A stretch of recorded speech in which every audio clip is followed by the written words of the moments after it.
I'm happy to be presenting to you some draft goals and strategies after last week's meeting.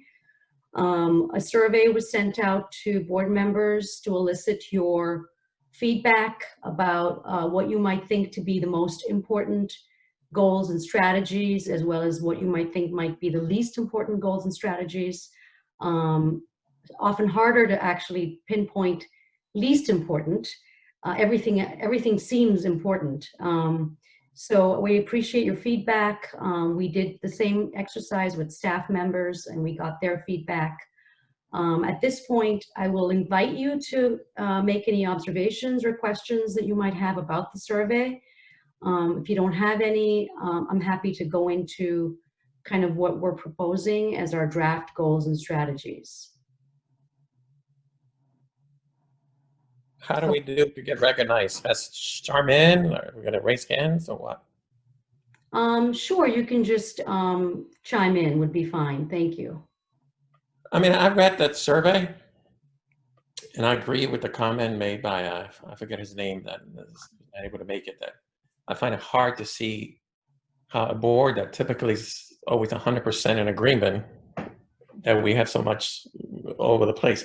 But one of the ones that I found interesting, and I would like to better understand, and whoever did this says least important and not as important to the board, which I disagree, which has to do with training and staff development. Is it really that it's not important to the board, or is the perception that a lot of that already goes on and therefore there's not a lot of work to be done? Because the nice thing about surveys is it gives you some feedback, right? The bad thing about it is it could be misleading if you don't understand what it's telling you. Ted, you want to take that? Yep, surely. I think it's the reason why these items even made the list is that a significant number of people thought it would be worth considering as a major priority. But even as we talked last week, since it is likely impossible for CHFA to take on everything, at least all at once, what we're really trying to figure out is which of these things should gain the most attention right now. It is not to suggest that these other things are unimportant, but to put them in some priority order, we asked two different kinds of questions.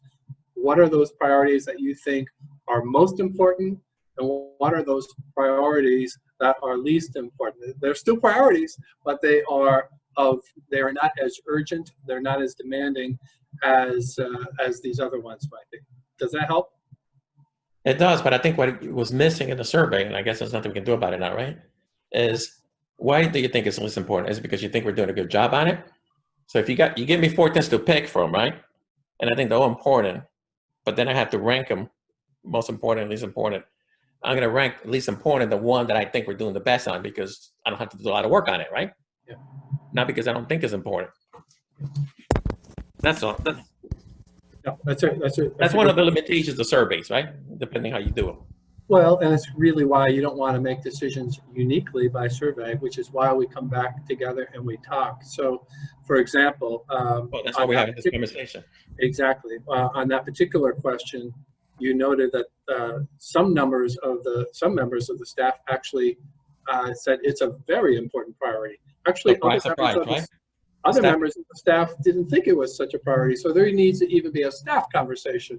What is it we mean by this? So it's a worthy conversation, but there's a significant number of staff members, and I would say those I've been speaking to at the management level who feel as though the kind of changes that we might want to take on will require additional investment in professional development. Not to say it's not good today, it's just going to need to be more, maybe different than what we've had in the past.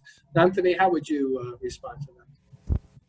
No, I agree with you. I have nothing to add. I think surveys are not the be all and the end all, and we've tried to match to map out a process that we think, captures more than just what the survey has conveyed. So I appreciate the feedback, but the survey is not going to be everything. It's one way we can assess priority. So having said that, I'm going to launch into the document. Cheryl, would you like to share your screen, please, with the draft goals and strategies? Thank you. So we wanted to lay out some key policy priorities for the board to consider as it's evaluating how to move forward with the strategic plan. We've laid out 5 or 6 policy priorities. If you don't mind scrolling down a little bit, Cheryl, on the page. Thank you. So, yeah, okay, thank you. So we think that these are going to be the hallmarks of any and all of our activities over the next 3 years. Of course, these are just draft forms, so invite your comments and your feedback. So the first one is identifying additional funding sources besides CHFA funding, and using not only funding partnerships, but exploring opportunities to partner with other entities, other governmental entities, private, public, the whole gamut. That seemed really, really important to try to accomplish in the next 3 years. Determine cost and merit of taking more risk in financing activities. We talked a lot about that. The board wanted to see an analysis done of kind of where CHFA stands today and where it's projected to go over the next 3 to 5 years, and understanding what the cost benefit analysis looks like for CHFA to be taking more risk, and what does that risk look like. Exploring ways to expand housing choices for those living in low opportunity areas. A lot of discussion went into this area, into this particular topic around urban versus non-urban development. The board seemed fairly evenly split, although marginally in the direction of continuing with urban development. There was the feeling that you couldn't really make a choice, that you had to really do both, and that we had to revitalize urban neighborhoods, but that CHFA was not the only partner in that endeavor. What we have here is an effort to try to get to where we think you were going, but obviously feel free to chime in. We think that CHFA needs to be promoting more housing choices for the residents of the state. Housing is a predictor in many ways and has a strong correlation with good health and financial outcomes for people. So for people who live in lower opportunity areas, specifically, you know, there may be ways that CHFA could be using its resources to balance redeveloping urban areas, preserving units that are restricted for the long term, as well as creating units in a way that is sustainable and is strategic in terms of its location, with access to transit and you know, economic opportunity. Helping first-time homeowners build wealth. This was brought up as a point in terms of homeowners. Generally, real estate has been a very important wealth building tool in the toolkits of most Americans who own homes. And how can we do that for more and more residents of our state? Again, as I mentioned earlier, using our strategies in a way that allows us to target areas that are near transit and harness educational and economic opportunities, as well as taking the work we do beyond the norm of business as usual, but using every tool we have in our toolkit to advance our mission and our work. So with that, I will stop and ask for any comments.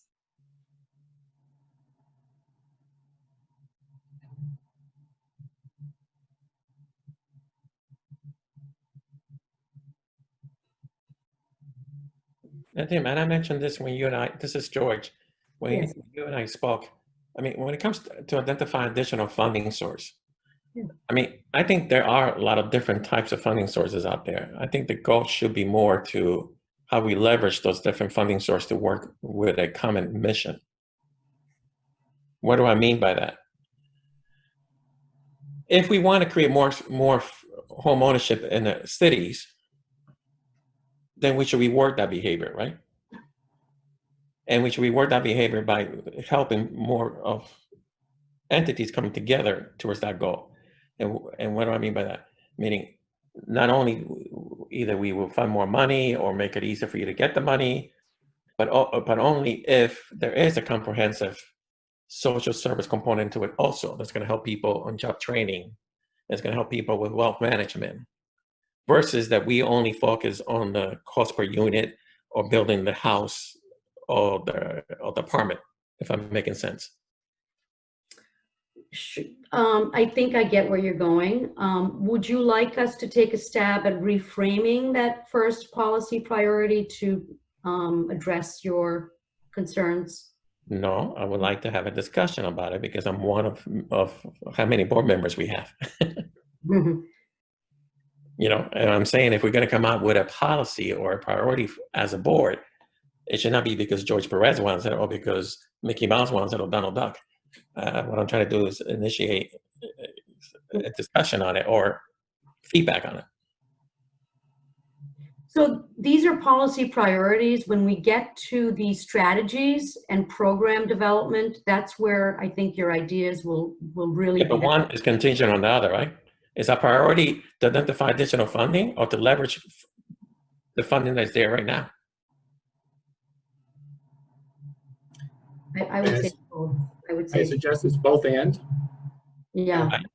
The same way I would like to have I would like to have the apple and also eat it. Well, there's different kinds, Heidi. We can leverage the balance sheet that already exists, or we can go out and find additional funding sources. I think there's multiple, and someone said it, whether it was Nandini, there's multiple ways to obtain financing inside using the internal, the balance sheet, and external. So I think it's just a more complicated question. But I think that the premise is correct. We want to be able to provide more units, and in order to do that, we need more funding, period. Yeah, and what I'm saying is the priority should be, this is the ideal situation. We want to develop housing, right? And part of that component, we want to have transit. We want to have renewable energy. We want to have job training. What is it that we think is an ideal setting, right? And those projects or developers or groups or whatever you want to call them, that brings all that together is the one that's going to get the favorable treatment and financing. And that is leveraging different people, different partners, different funding sources, versus saying we just want to fund multifamily or single family or whatever it is that we want to fund, and only focus in the one little part of the puzzle that we control.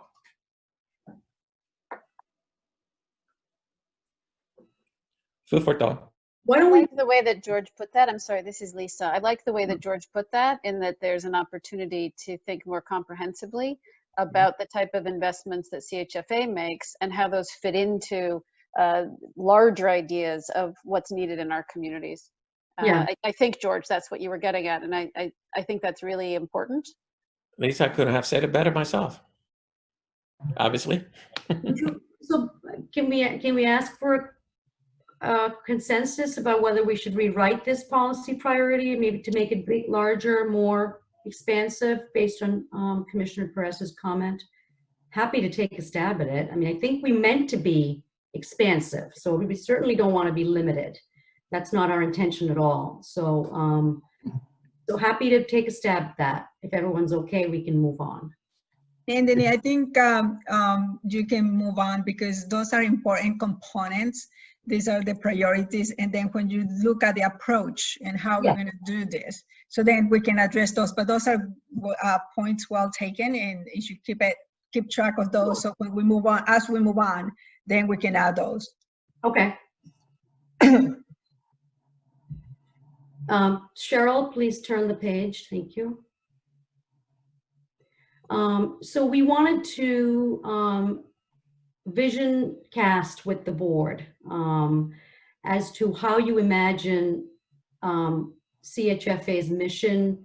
Of course, its mission is set by statute, so we really haven't changed our mission. We've reimagined our vision using more of an inclusive definition of the housing we build to include the communities that we build those housing in. So that's something that I think is different this particular year. I think it speaks to a larger context that CHFA is trying to work and do its, conduct its mission in. And also the values that will guide the work of CHFA staff and its board. So we talk about community. This is the community of employees, the community of board and staff, as well as the larger community, our partners and the citizens of the state of Connecticut. This is how we work, and this is the work we do, and we're not working in isolation. We're working in a community for the community. We're devoted to service. Service has many meanings. It can mean customer service, which is internal. It could also mean the customers we serve, as well as the customers, the ultimate customer, which is the renter or the homeowner. We're committed to excellence. We always want to be an innovative partner. We want to be a leader in the state when it comes to housing, and we're continuously looking to ways to make that be a reality. We're engaged. I'm sorry, I can't see that. It's really small. I'm gonna see. We're energized by collaboration. We're not the only game in town. We need to work with others, and we will be looking for ways to create those relationships internally and externally. And finally, ownership.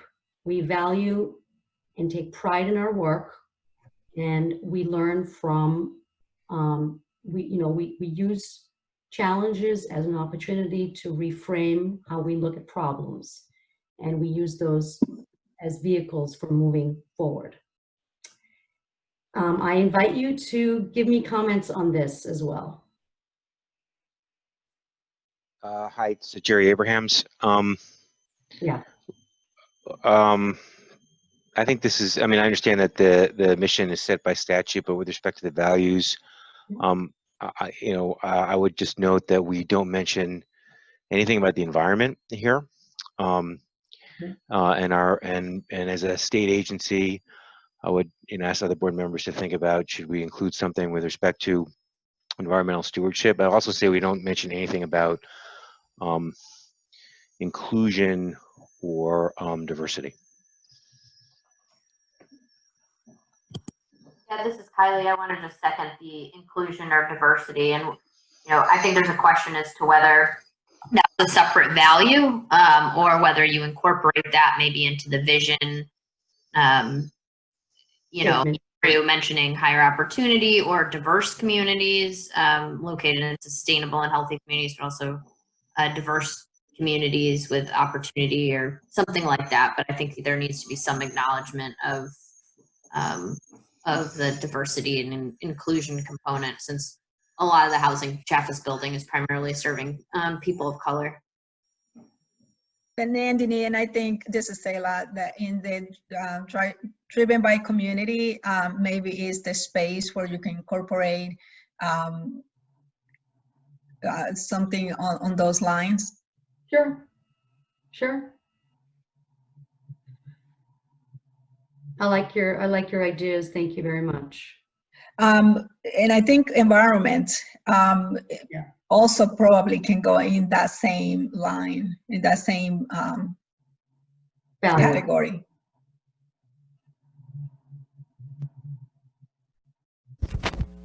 I would like clarification of what we mean by community, because different people may have different perception or understanding what that is. Is the city of New Haven a community, or is it the hill section of the city of New Haven, right? Who is the community? Well, I think community could mean from the smallest definition and the most restrictive definition to a much broader definition. The idea of this value is not to create the idea that we're artificially restricting ourselves to certain communities. It's more inclusive. It's meant to be inclusive. So, Okay, let me rephrase my question. okay. As some of you may know, I was an elected official for almost 28 years. And I actually reached very high level of position in the city of New Haven. And I can tell you, when we had this kind of policy discussions, how should I put it without sounding that I'm being negative? We define communities differently than the communities itself define themselves sometimes, if you know what I mean. And we acted accordingly. So if we did a development in downtown or closer to Yale or closer to the East Rock, those developments may have a gym, may have other amenities that a development in New Hopeville or Fairhaven or the Hill may not have, including job training, parks, whether you had a health facility in the building or not. You see the point I'm trying to make? So even within a city, how do we define community, right? And who do we listen to? Or who it is that we're trying to work with? Considering that in many cases, we're not the ones that do the grassroots work on it, right? Is the nonprofit teaming up with the city who comes to us with a proposal. Or for profit developer. If I may, I believe that's why the vision is going to be very important as well.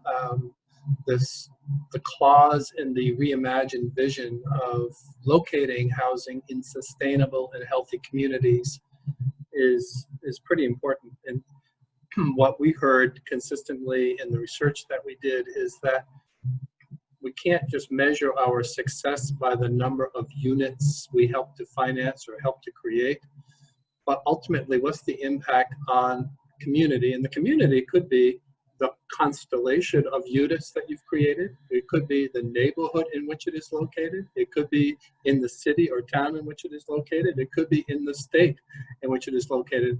As you say, community can be defined in multiple ways, but we should take upon our work in a style that would help us to understand the potential impact on community at all of those levels. If I understood what people were trying to tell us.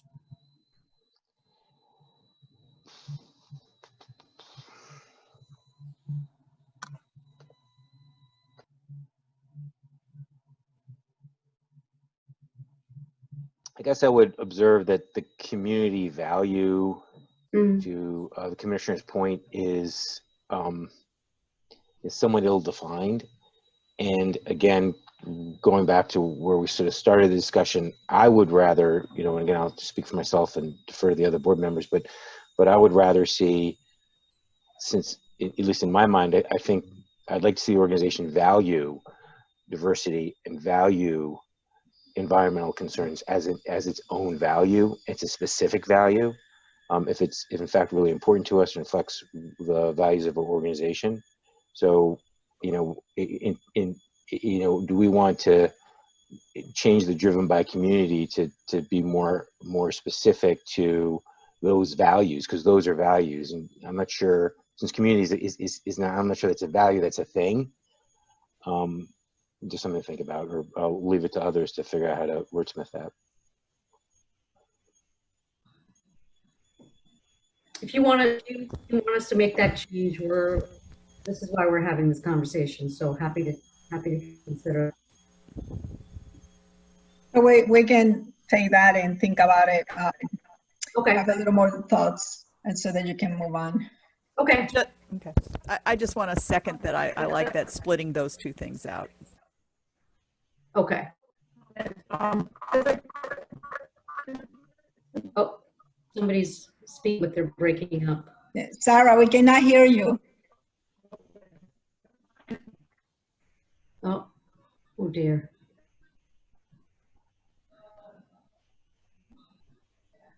Maybe Sarah, maybe you can use the chat. We cannot hear you.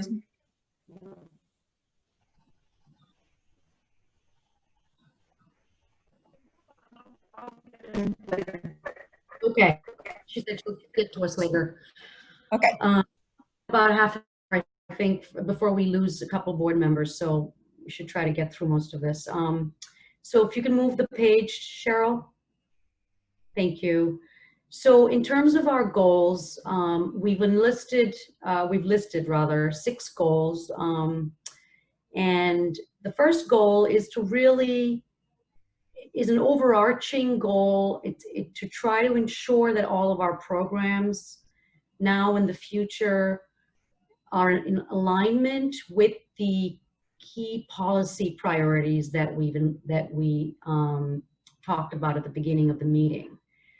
So, you know, I think the concern here is that, you know, we can have goals and we can have goals, but ultimately they're going to have to be guided by some higher level priorities set by the board. And so this would give us the umbrella, so to speak, to direct all of our work to be judged in a way under these key priorities, which is why the key priorities are really important to establishing a framework.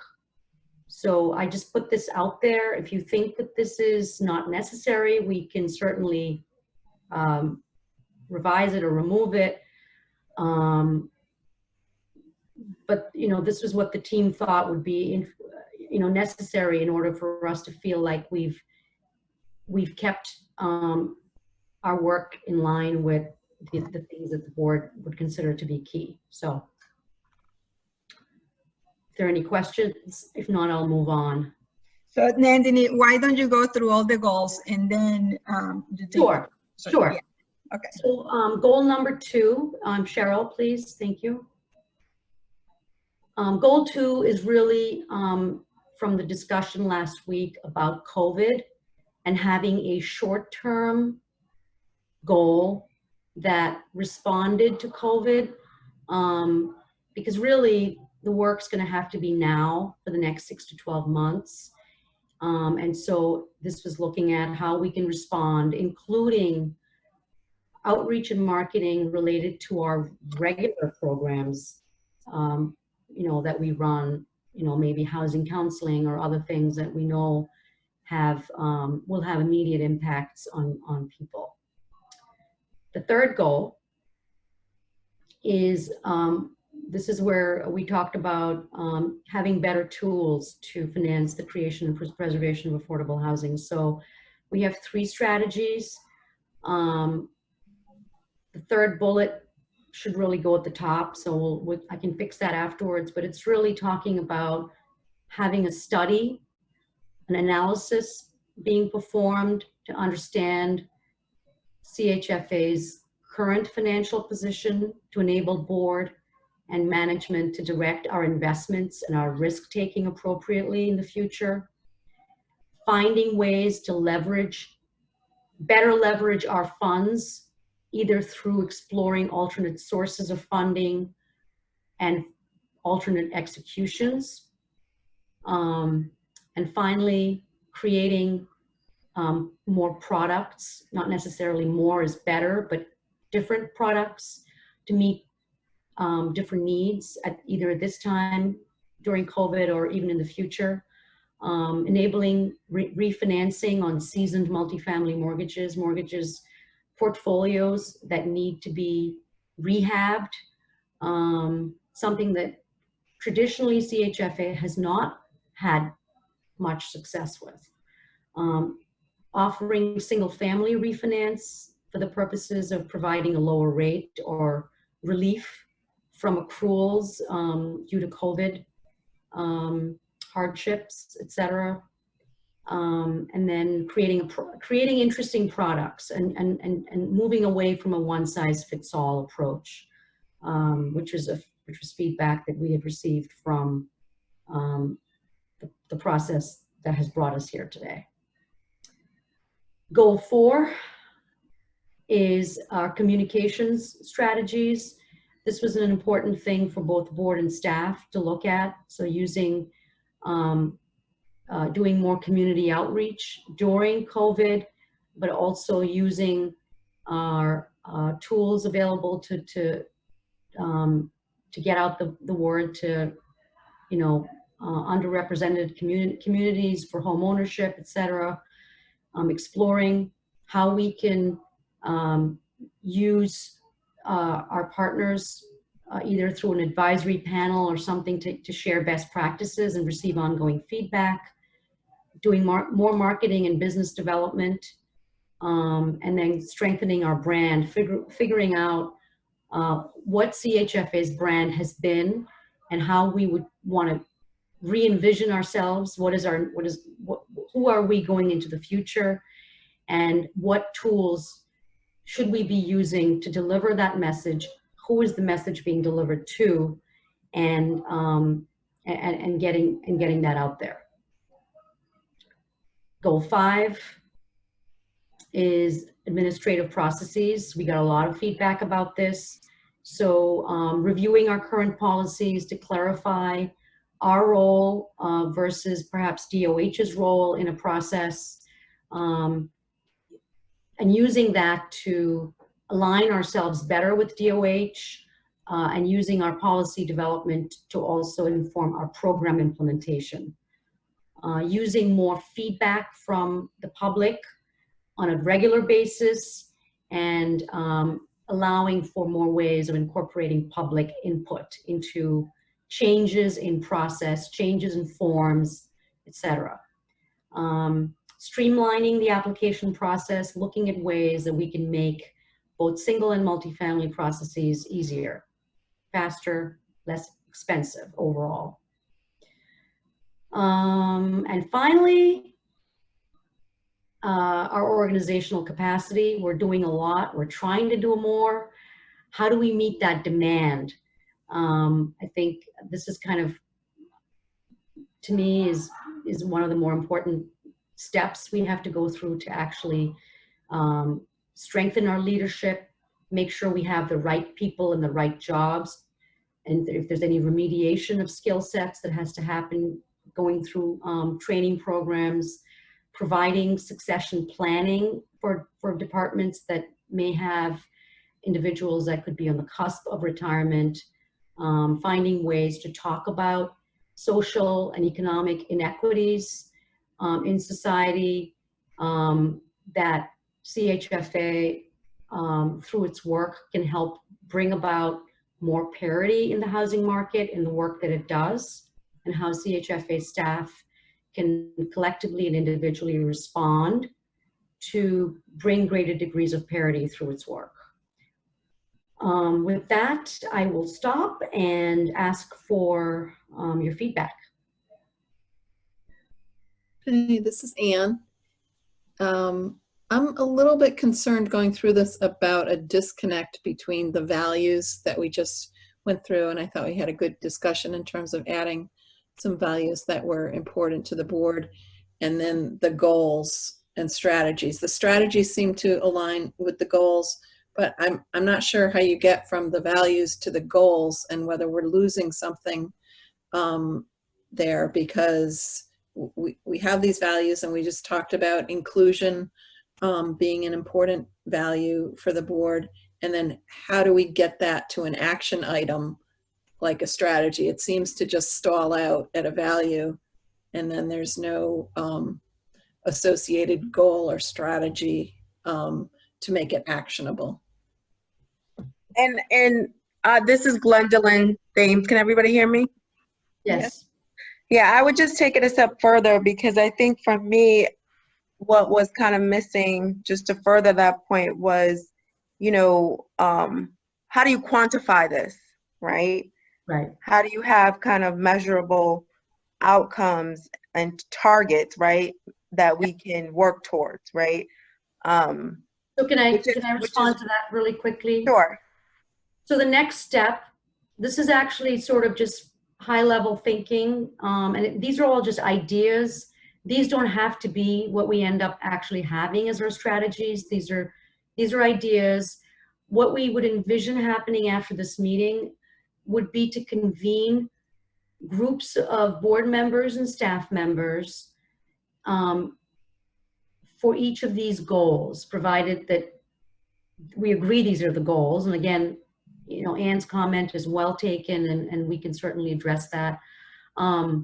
If we agree that these are the goals, we would convene small groups of board and staff, and we would then hammer out the action plan related to each of the goals, which would include the metrics, responsibilities, and timelines, which will allow us to either toss stuff out that we can't measure or create strategies that can actually be measured for each of those goals. So, I mean, I get your point, but I think we actually have to take the next step to get there.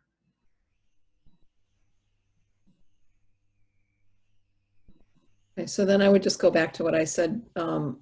I think before we start to look at each individual goal, if we're going to break up into groups to look at each individual goal, I think that we need to have goals that reflect the values. And I think maybe there's some things missing there.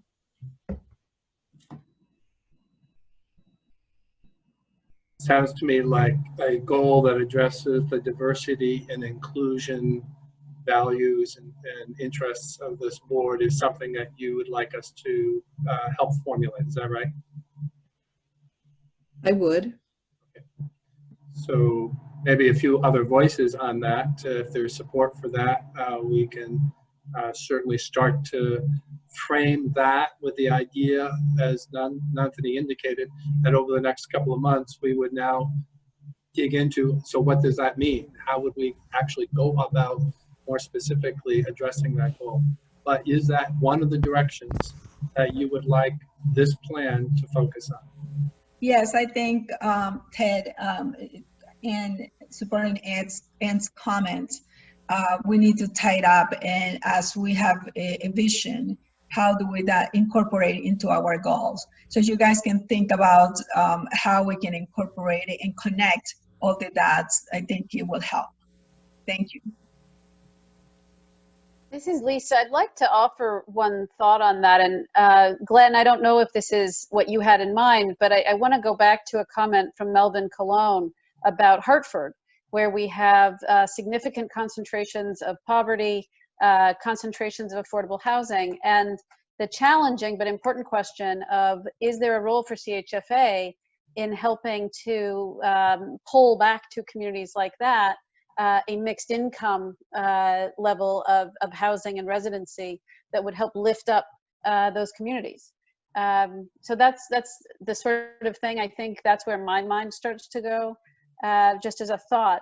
And I do want to thank you for all the hard work on this. These are always difficult processes. I wanted also to offer one sort of specific comment on Goal 5. It's, I think, important what you've stated there about finding a way to work more carefully together with DOH, but I'd also like to flag the opportunity of thinking more broadly about whether we can coordinate more closely and simplify the process with regard to other resources. We have a lot of different resources that developers apply for in a lot of different channels, and other communities have streamlined that better. I would note New York, for one, state of Massachusetts as well has done some work in this regard, so that with one application, you can potentially access several resources, or at least these processes are more connected than I think they are for us. So I would just flag that. One that comes to mind is the Green Bank. There are resources at the Green Bank that we talk about, but that are not directly connected, at least to my knowledge, to our process. And it would be simpler for developers, I think, and there are others on this call who would have good opinions about that, but there could be an opportunity to connect those dots more closely so that those resources are in more of a one-stop shopping type of approach. Thank you. Noted. Thank you, Lisa. I have a comment on goal number 2. I was thinking maybe instead of having it sort of a short-term goal related just to COVID-19, maybe a broader goal that sort of addresses being nimble and, you know, our ability to respond to disaster. because Okay. we know other disasters are coming, Yeah. unfortunately. And actually, you know, we are looking in ways that we can continue to support our, you know, as we transition back into the office over the next several months or few months, whatever, we have to find a way to continue to work partially remotely. And so there might be things that we're doing on that end, but I certainly agree with you that it's more than just how do you work together? How do you, you know, what is that really, from a business perspective, how do you continue to keep that level of flexibility and nimbleness, to your point? Because this kind of thing will continue to happen, and you know, in a number of different ways. So I agree. We can certainly make that a little bit broader in its reach. Thank you. And maybe even reference it in the values as well, in the sense that this is how we will work. We will work in a nimble way, in a flexible way, in a responsive way to whatever it is that we might need to confront. This is Kylie. I just wanted to add on the diversity and inclusion, and I'm happy to work more on this with Anne or anyone else who wants to. I think it's one thing to say, you know, diversity and inclusion are part of our values. I think it's another thing to be more specific about how that's going to be achieved. And one of the things to consider would be talking about actively desegregating. I know that's probably not a conversation that folks were having a month ago, but I know that it is a conversation that's happening now with legislators and others in the housing, land use, and zoning policy space. And I do think we're going to see some changes there. But I think it's something we need to consider is what is, everyone needs to consider what's our role in looking at the state as one of the most segregated states in the nation, and how do we dismantle that? And part of that is creating more opportunity and higher opportunity areas, but I think actively promoting desegregation may be something we want to consider adding to that, whether it's in the exact verbiage or in our own methodology, but being very clear about how it is we intend to tackle inclusion and diversity. Thank you.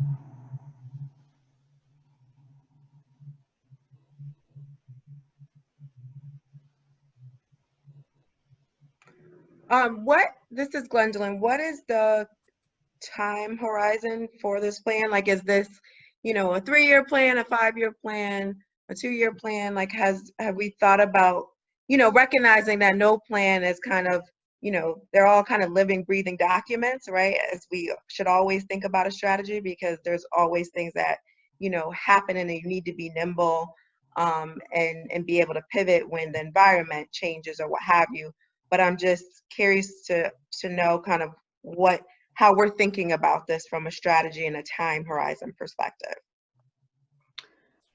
Yeah, we've been thinking about this as a 3-year plan, Glenn, and goal 2 was meant to be a response to some concerns from board members last week about having a more short-term plan in place for responding to whatever needs are arising as a result of COVID. But the plan itself has a 3-year time frame.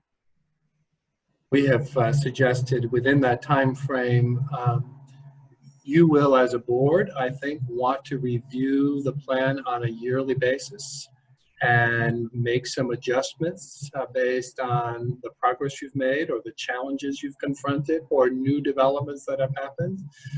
In fact, I think early on, Anthony, I mentioned to you that maybe strategic plans ought to be better referred to as dynamic guides because of how fast and how much things change. So yes, we're taking this on as a 3-year challenge, but for this plan to be the most useful, we are highly recommending that you regularly review it, at least annually, and update it with changes that are necessary based on what you've discovered as you try to implement this plan and what has changed in the world since you adopted it. We probably can't wait 3 years before you make some mid-course corrections. Thank you. Just one other note, because I apologize. I have to get on a call with the governor at 3 o'clock, so I'm going to have to drop. But just from a priorities and goals perspective, I'm just curious to understand how we are, I know I asked a question earlier about like how we're measuring these, in a quantifiable way, but I'm just wondering too what the role from a strategy and goal perspective, the prioritization of data collection plays, right? And making that kind of a central enabler that informs our work, because without understanding, what the market is, right? And where the gaps are, particularly when you're talking about underserved communities, and we want to be intentional about diversity and inclusion, we need to have good data, right?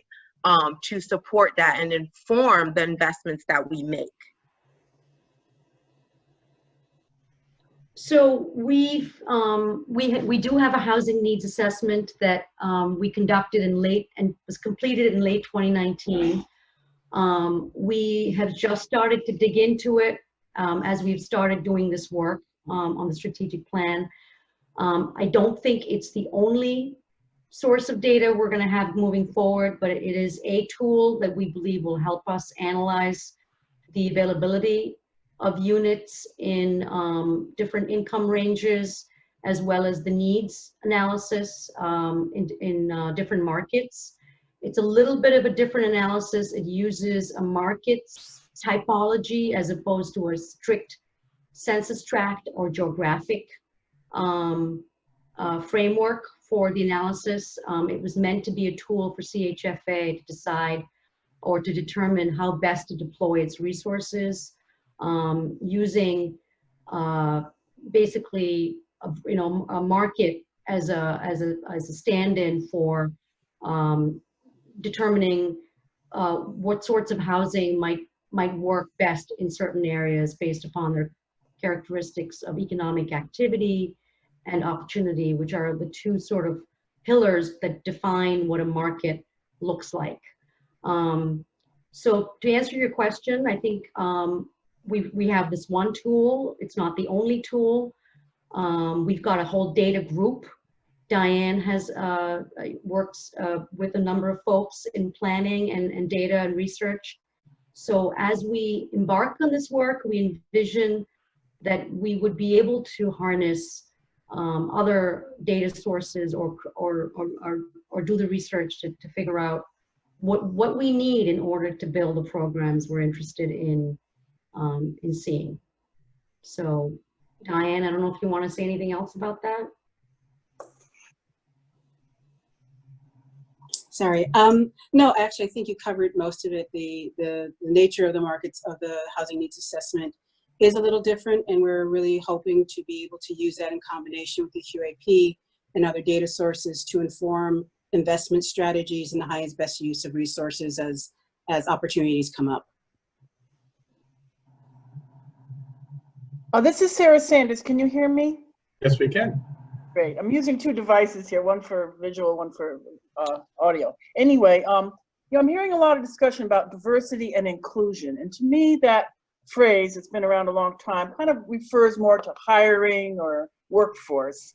And I kind of think what we're talking about is stronger. We might want some stronger language like social justice and equality in serving underserved racial groups and access to housing. Something a little bit bigger than just diversity and inclusion, which I think is a somewhat tired phrase. Thank you.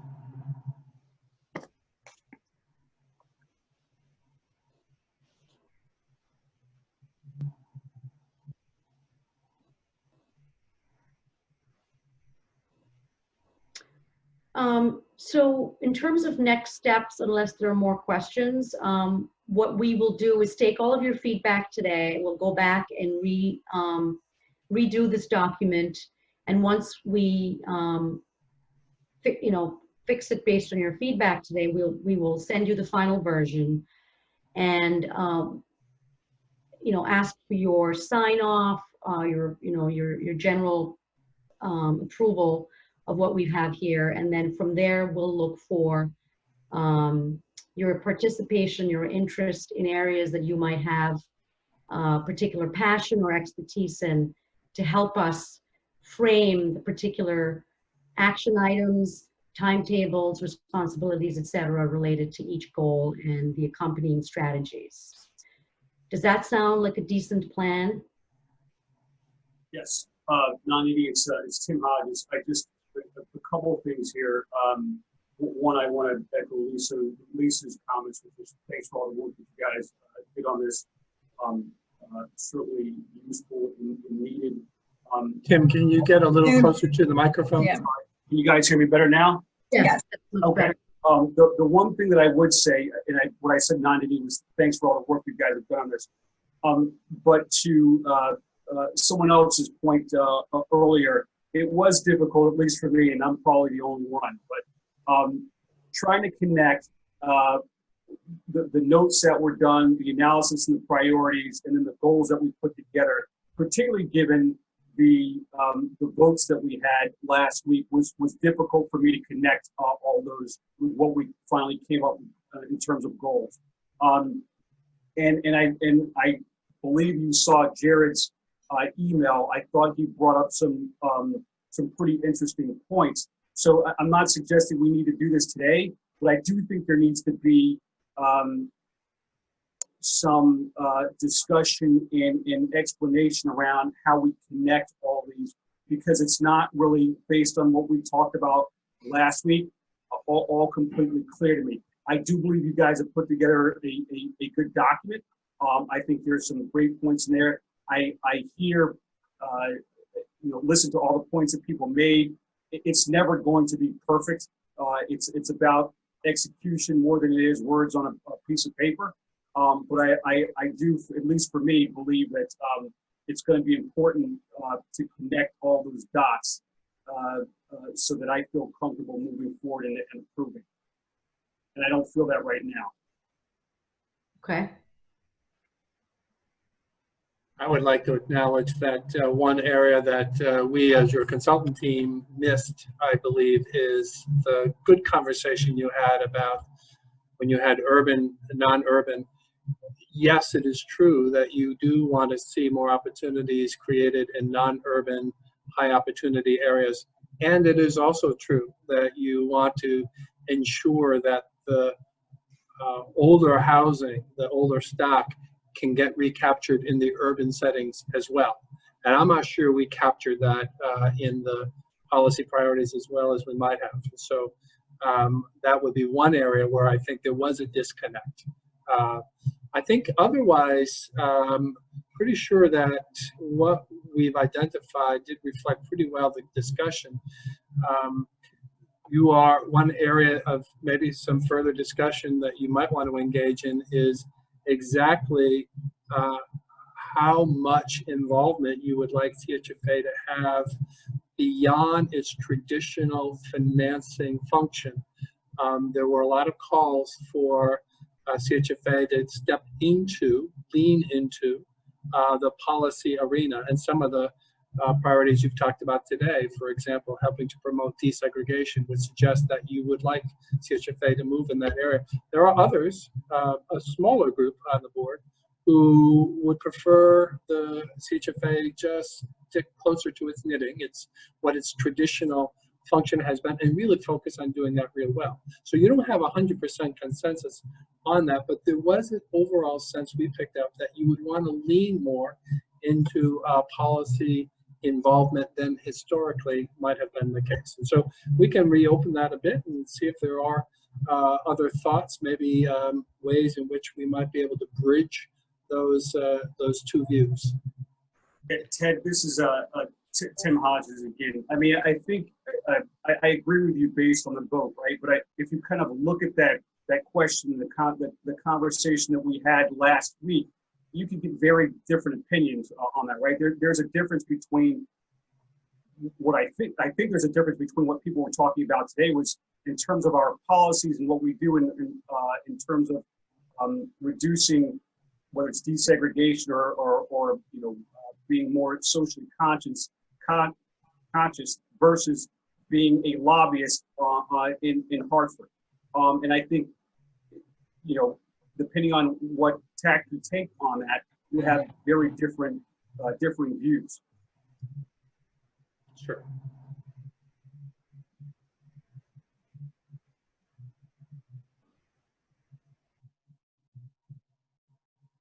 So Commissioner, do you want us to take a look at the this question about the financing authority role and being the best we can be in that sort of space versus leaning more into policy, and where will that take us?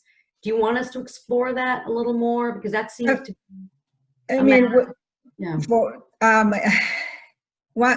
couple of things that we do need to take in consideration is that the CHFA is the finance authority and it has a purpose. The production, the finance of housing, which yes, we have to make sure that it is strategies, goals that we have to come out with. Where do we want to invest? How do we want to invest? Risks that we want to take, and how do we bring other partners so that we can leverage those resources?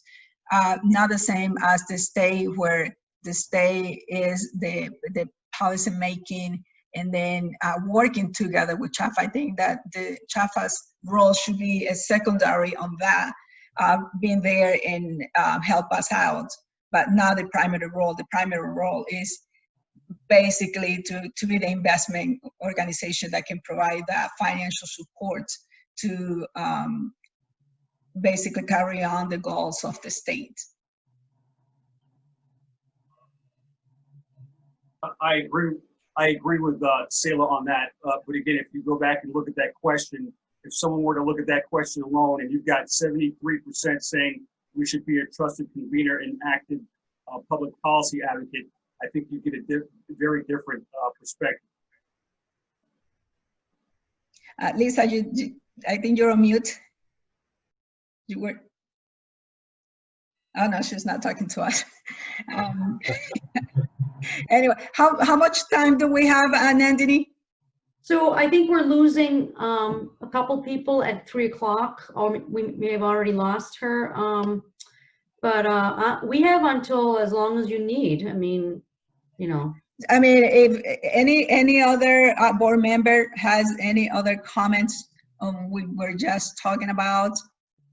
Yeah, this is Kylie. I'll just jump in. I don't disagree with you, Commissioner. I think that overall the policy direction of how the state wants to create and generate affordable housing policy should be an approach that we're all behind as collectively as possible, from the administration and DOH to CHAFA, that we're sort of following the same general goal and roadmap. But I also think we can't ignore the fact that the QAP is its own policy document, and it's a policy statement. And what is in that QAP drives a tremendous amount of development.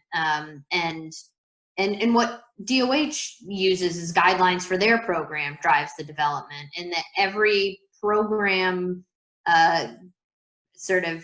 rubric that we put out tells developers this is how we want to see affordable housing developed in the state of Connecticut. So whether we want to or not, we're actively developing policy with that QAP alone, if not with every other piece of protocol around funding that we're doing. And so if we're all going to be marching to the beat of the same drum, whether that's in the case of, desegregation or, what have you, whether we're deciding what, light remediation is part of our policy, whatever it is, it's great if it's uniform, but I also think we can't ignore the fact that this is already a policy creating body. We're in the driver's seat of a huge volume, millions and millions of dollars of funding, and by virtue of that, we are directing the way policy or housing is developed in the state. And it's hard to get away from that, I think. And I think we need to look at the role that CHAF has been playing in that. Is that, are we doing what we want? Are we happy with the product we created? Is it achieving the results for residents that we want, or for cities that we want? And make choices about that. And those choices are in effect making policy. So I know it's a little bit of a chicken and an egg problem, and I don't know that we need to get into it here, but I do think that, whether it's been intentional policy making, JAFA is a policy making body, and it's better, I think, to acknowledge that and embrace it and work alongside state partners than to, and I don't think this is what you're suggesting, Commissioner, but No, because I'm absolutely, I said that is part of it, but it's within in a relationship with our financing piece that we have to. So it's not our primary role. CHFA shouldn't be the primary, that shouldn't be the primary role of the finance authority. Of course, it has to be part because many of the programs that we run dictate, and that's where we need to make sure that those goals align with policies for the state. This is Tim again. Kylie, I agree with everything that you just said, as well as Selah. I was making the point, though, that what you just indicated, while it's completely accurate, it's very different than what we talked about and what the question is and what the vote was. I mean, this says seen as a trusted convener in active public policy, and that's the difference. Absolutely, we impact public policy with the QAP, but that's very different from being an active convener and being up on at the state capitol actually lobbying. Yeah. Can we rewrite that in a way that actually reflects the conversation that's being had right now? Because I'm hearing it, and I can see where not everyone, but a few board members are coming out, and that to me it's a very different place than where we were going before. Yeah, we can take a look, Nandini and Ted. We should actually make sure that we take a look at that and rephrase it in a couple of instances so that we can align those things. Because this is Carla, just to pick up. So Tim, I think you're hearing convener as something that's sort of a lobbying thing, whereas like CHAFA being the table to convene some of these policy discussions is probably a good role for us in the context, as you're saying, of the governor's policy and the statewide policy. So convening doesn't necessarily mean lobbying. It can mean being a place to figure out how those policies get enacted among the groups that need to be brought together. Any other comments on this topic? Hi, this is Kathy. Sorry, Kathy. Yeah, I would just second sort of what Carla and Kylie were saying, is that the advocacy doesn't mean to necessarily be lobbying, but convening the group to review the QAP is advocating for policy in a way. And is there a way to do that even more so, not just with rental housing, but on the single family side? Because I feel like that's the opportunity to create wealth for people. And I feel like if you really want equity, it comes down to building wealth. Okay. Lisa, were you going to make a comment? Thank you, Commissioner. Just very quickly, just a further thought that I would contribute, and this circles a little bit back to George's comments at the top of this meeting. I think when we think about those policy implications, there is an importance to how we think about each project. And we've had some discussions in the Mortgage Committee about the fact that sometimes we think, here's a project and here's how much each unit costs. And sometimes it's important that we're building a project in a specific area. Maybe there were additional costs, but we were paying those additional costs because of the value of building a certain type of project in a certain community and the impact in a wider sense. So I think this thinking could and should roll back to the way we evaluate each project that we're looking at. So I just wanted to contribute that. Thank you. Thank you, Lisa. And I think that goes with the conversation that we have. And if people have some time, maybe we can just have another 10, 20 minutes, which is about building and continue the investment in the neighborhoods in the cities and building in the suburbs, which is another debate. Or some people will think one is higher than the other one, the priorities, and I think both have valid options in the neighborhood. And I'm just going to say briefly about the neighborhoods because Ted, you mentioned to conserve or to preserve those units that have been built in the neighborhoods. But it's not only that, it's how can we look at a neighborhood in a comprehensive, holistic approach where if they're building rentals, there is also opportunities, as Kathy said, for homeownership, but there is also room to bring the educational piece and to bring the health piece. So this comprehensive approach where we could support some of that work. And then the building in the suburbs or some communities of opportunities, as we have defined some of them, is also how do we incentivize, because it's a little more difficult sometimes to build, not only because of zoning, many times we say it is zoning, but it's also because the infrastructure is not there. And especially as you build in rental housing, you need to have the infrastructure not only to build, but to manage those units and to manage well so that they preserve and homeownership too. So those are two trends of thoughts, and I would like to hear some of that.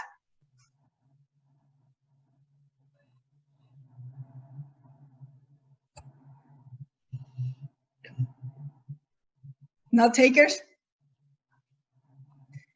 I'll take you up on it. It seems like, I mean, housing is such a good opportunity for people in general. And it always seems like discussions are one method over another, but it really should be about choice, right? I mean, there are people who would choose to live in an urban area, and there are others who would choose to live elsewhere. And it feels like we should meet people where they choose to live and help them achieve that goal.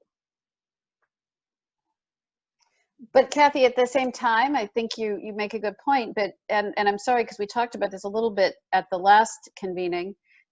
We also have the goals of reducing carbon footprint and having transit-oriented development. And so we need to think in that larger context. If we build more houses in the suburbs of Connecticut, we are contributing to more people driving cars. I mean, that's just a fact. Maybe we still do it, maybe, but maybe we have to think about that. We're not going to see quickly more dense public transportation across the eastern half of the state. When we build houses in those communities, there's a certain set of repercussions. So I think we just have to think about all of those things and not fall into the trap of saying, well, we'll just sprinkle the resources and do a little bit of everything. I think we just need to be very, a little bit more deliberate about those additional implications. Yeah, this is Kylie.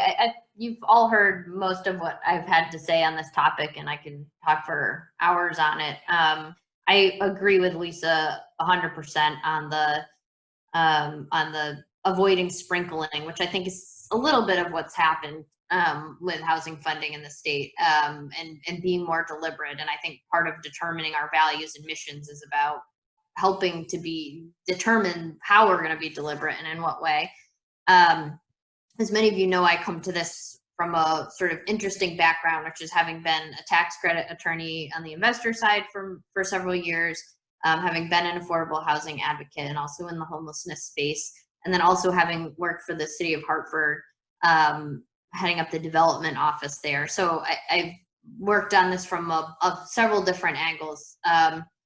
The thing that I will say that I don't know that has been discussed before that I think is worth noting and considering for CHAFA moving forward is the effect that, well I think there's been this overwhelming theme for many years amongst the Affordable Housing Development Committee that developing affordable housing is developing communities, and taking a vacant lot and turning it into affordable housing is something positive. Or again, the mentality, this is a blighted building that's never going to get developed by anybody else due to the financial nature of real estate in this neighborhood or in this city. And I think it's easy to look at that path and think that this is this is how we should be doing it because it's the option. And I would challenge us to think more broadly about the role that CHAFA plays.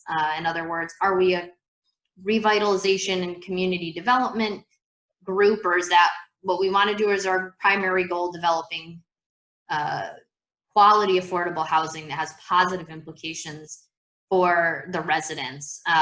And maybe there are other tools that we can use for some of those other challenges that we've been talking about here, like blighted buildings. There's land banking. There's other things that I don't think the state has been really as invested in that could be other tools to deal with some of the challenges.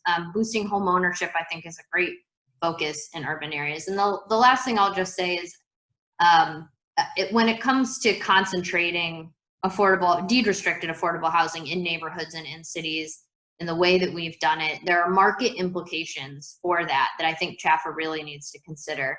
And I will say that one of the primary market implications I've seen is when you have neighborhoods that are 40, 50, 60, in the case of Hartford, almost 70% deed-restricted housing, it becomes the predominant type of housing in that neighborhood. And the surrounding real estate responds to that. So in several neighborhoods in Hartford, the affordable rental rates are higher than the market rental rates. I've run into that with multiple projects in that area. But what that means is that landlords that own property, that don't have access to the same resources that someone tapping into CHAFA or other public resources has, is that they're competing at a disadvantage. And I think that what I've seen is that you have landlords, in particular in Hartford, that have real estate that's inexpensive, but expensive to maintain and expensive to get into, but expensive to maintain. It's the highest taxes in the state. You've got older housing stock. You've got building codes that are hard to keep up with when the buildings are old. And they're the older, sort of crappier housing stock compared to often the nicer, newer affordable housing property in the neighborhood.